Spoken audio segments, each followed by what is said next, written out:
Hello বন্ধুরা, সবাই কেমন আছো? রঞ্জিত মণ্ডলের চ্যানেল থেকে সবাইকে স্বাগতম। তো আজকের আমি রেসিপি করব পাঙাশ মাছ দিয়ে বেগুনের ঝাল। তো চলো ভিডিওটা দেখতে থাকো। এখানে দেখো, আমি একটা মাছ কেটে নিয়েছি, বেশ বড় সাইজের পাঙাশ মাছ। আর মাছগুলো আমি ধুয়ে পরিষ্কার করে নিয়েছি।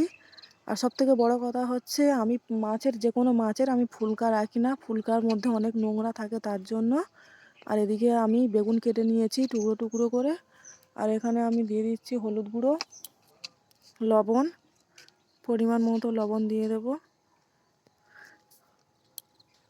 এরপরে আমি ভালো করে মেখে নেব। এবারে আমি কড়াইটা বসিয়ে দেব। কড়াইটা গরম হয়ে গেছে, এবার আমি তেলটা দিয়ে ভালো করে তেলটা সব জায়গায় মাখিয়ে নেব।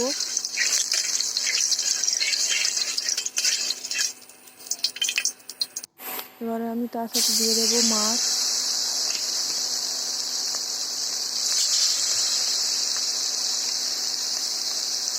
মাছগুলোকে লাল লাল করে ভেজে নিতে হবে।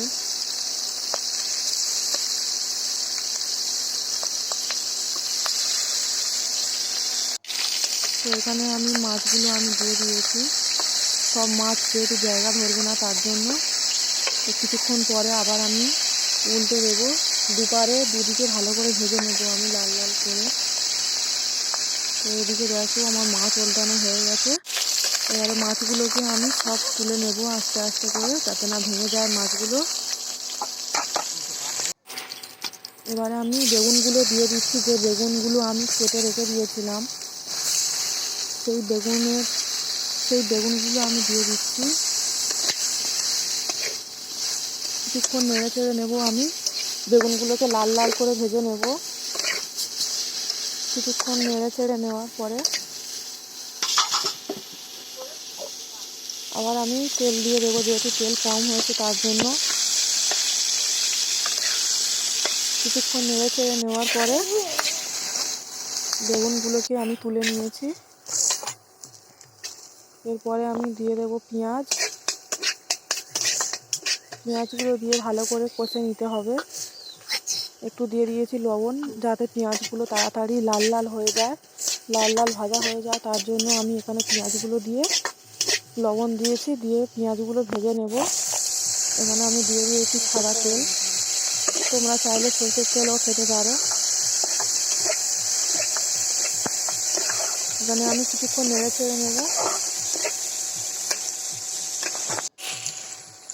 দিয়ে দেবো আদা রসুন বাটা। কিছুক্ষণ আবার নেড়ে চেড়ে নেব।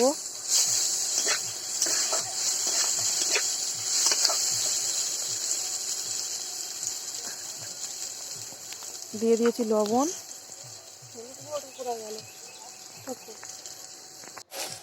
হলুদ গুঁড়ো, নেড়ে চেড়ে নেব।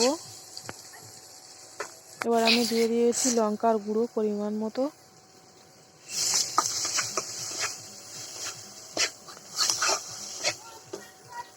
এখানে আমি দিয়ে দেবো সেই লাল লাল করে বেগুন ভাজাগুলো। দিয়ে কিছুক্ষণ আমি নেড়ে ছেড়ে নেব। দেখো, আমার কষা রেডি হয়ে গেছে। পরিমাণ মতো জল দিয়ে দেবে।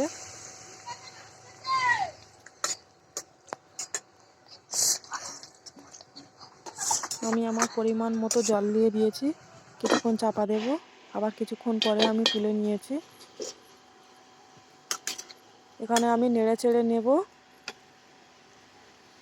তারপরে আমি দিয়ে দেবো সেই মাছ ভাজাগুলো, যেগুলো আমি ভেজে রেখেছিলাম আগের থেকে। মাছগুলো যাতে সেদ্ধ হয় তার জন্য আমি আগের থেকে মাছগুলো দিয়ে দেব।